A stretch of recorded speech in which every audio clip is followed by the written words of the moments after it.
નમસ્કાર વિદ્યાર્થી મિત્રો, આગળના વિડિયોમાં આપણે ધોરણ 12 કોમર્સ નાના તત્વો ચેપ્ટર નંબર 1 ની થિયરી જોઈ હતી ભાગીદારી વિશે. તો આ ચેપ્ટરમાંથી બાળકો તમને ટૂંકા દાખલા પૂછાય છે જે 3 ગુણનો, બરાબર, સેક્શન સી ની અંદર 3 ગુણનો તમને એક દાખલો પૂછાશે. હવે ચેપ્ટર ની અંદર આવી ટૂંકા દાખલાની જુદી જુદી આમ જોવા જાવ તો ટોટલ 5 થી 6 રીતો છે. આપણે સ્ટેપ બાય સ્ટેપ દરેક રીતોને લેવાના છે. તો સૌથી પહેલા આપણી રીત નંબર 1 છે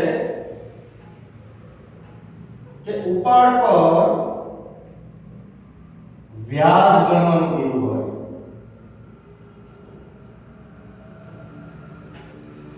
ઉપાડ પર વ્યાજ ગણવાનું હોય. ચાલો સૌથી પહેલા તો ઉપાડ ઉપર વ્યાજ, જો તમને એમાં કીધું છે ઉપાડ ઉપર વ્યાજ શોધો, બરાબર. આપણે રકમ વાંચીએ કે ભાઈ એક ભાગીદાર પેઢીમાંથી દર મહિનાના અંતે એક સરખી રકમનો ઉપાડ કરે છે. વર્ષના અંતે કુલ વાર્ષિક ઉપાડ 12000 હોય. ઉપાડ પર વાર્ષિક 12% લેખે વ્યાજ વસૂલ કરવાનું હોય તો ઉપાડ પર વ્યાજ શોધો. ચાલો વિદ્યાર્થી મિત્રો, આ રીત માટે થોડા પોઈન્ટ્સ તમને કહીશ જેથી કરીને તમે જ્યારે જાતે દાખલાની પ્રેક્ટિસ કરો તો આ પોઈન્ટ્સ તમને રિવિઝનમાં કામ આવશે. સૌથી પહેલો મુદ્દો યાદ રાખજો કે ઉપાડ પર વ્યાજ હંમેશા માસિક ઉપાડ પર જ ગણાય. ખાસ શબ્દ છે છોકરાઓ, માસિક ઉપાડ.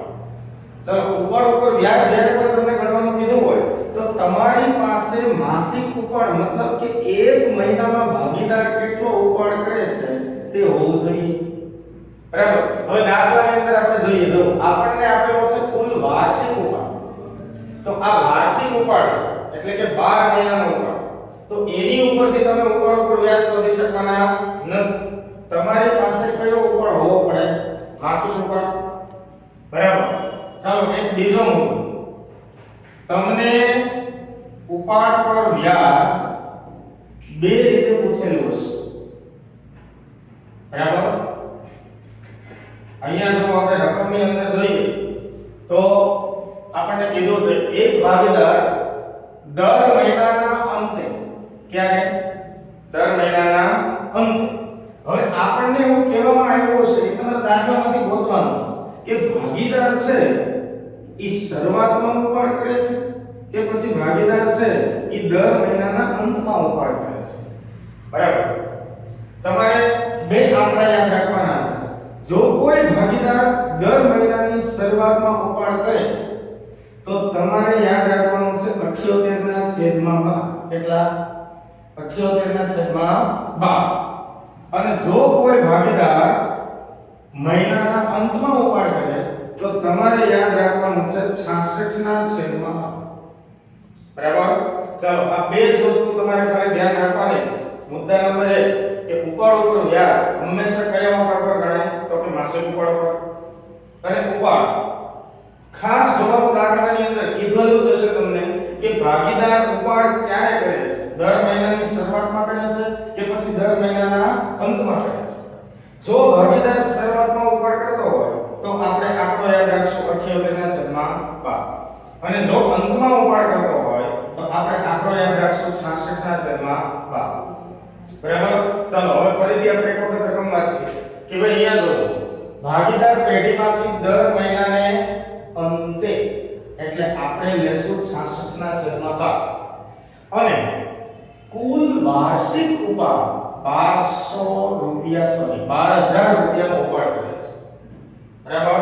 ચાલો સાહેબ આપણી પાસે માસિક ઉપાડ નથી તો સૌથી પહેલા વાર્ષિક ઉપાડ પરથી આપણે કયો ઉપાડ શોધી લેશું? માસિક. તો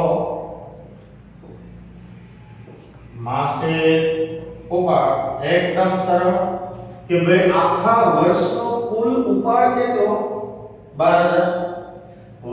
વર્ષમાં મહિના કેટલા 12 તો એક મહિનાનો ઉપાડ કેટલો આવશે 1000 રૂપિયા બરાબર ચલો આપણી પાસે માસિક ઉપાડ છે ઉપાડ પર કેટલા ટકા વ્યાજ ભરવાનું છે 12% અને ભાગીદાર ઉપાડ ક્યારે કરે છે અંતમાં તો હવે મને મળી જશે ઉપાડ પર વ્યાજ ચાલો યાદ કરો કે વ્યાજ ઇન્ટરેસ્ટ શોધવાનું સૂત્ર આપણે નાના ધોરણમાં શું વાપરતા તો કે ભાઈ ઇન્ટરેસ્ટ શોધવાનું સૂત્ર આવે I બરાબર P R N છેદમાં 100 બરાબર સાહેબ આ અંદર જેટલા પણ ચલ છે એ શું દર્શાવે છે તો કે P એટલે તમારી રકમ જ્યાં P એટલે ઉપાડની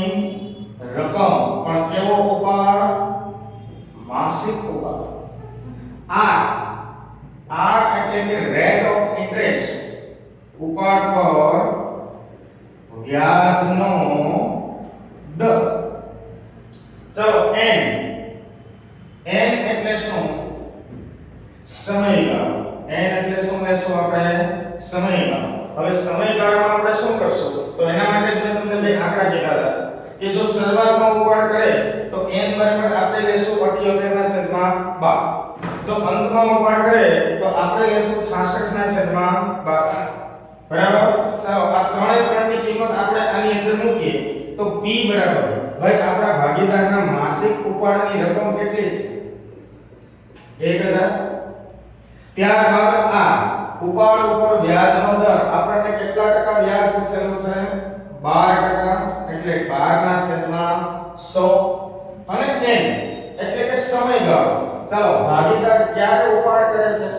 અંતમાં જો અંતમાં ઉપાડ કરતા હોય તો n બરાબર આપણે કેટલા લેશું 66/12 ચાલો તમે કેલ્ક્યુલેશનમાં પણ ગણતરી કરી શકો અહીંયા 66 * 10 એટલે વ્યાજ આવશે આપણું 660 રૂપિયા બરાબર આ આવ્યું ભાગીદારનું ઉપાડ પર વ્યાજ વિદ્યાર્થી મિત્રો મોસ્ટ ટાઈમ દાખલો છે અને પરીક્ષાની અંદર બેઠક દાખલો તમને પૂછવાનો છે દાખલામાં એ લોકો ખાલી કેટલો ફરક કરશે કાં તો અહીંયા અંતની જગ્યાએ તમને કીધું હશે દર મહિનાની શરૂઆત જો શરૂઆતમાં હોય તો તમારે અહીંયા લઈ લેવાના છે 78/12 બરાબર અને અહીંયા ક્યારે તમને માસિક ઉપાડ આપી દીધો હશે તો તમે સીધો જ માસિક ઉપાડ લઈ શકો પણ યાદ રાખજો પરીક્ષાની અંદર તમને ભરમાવવા માટે એ લોકો હાથે કરીને કયો ઉપાડ આપશે વાર્ષિક ઉપાડ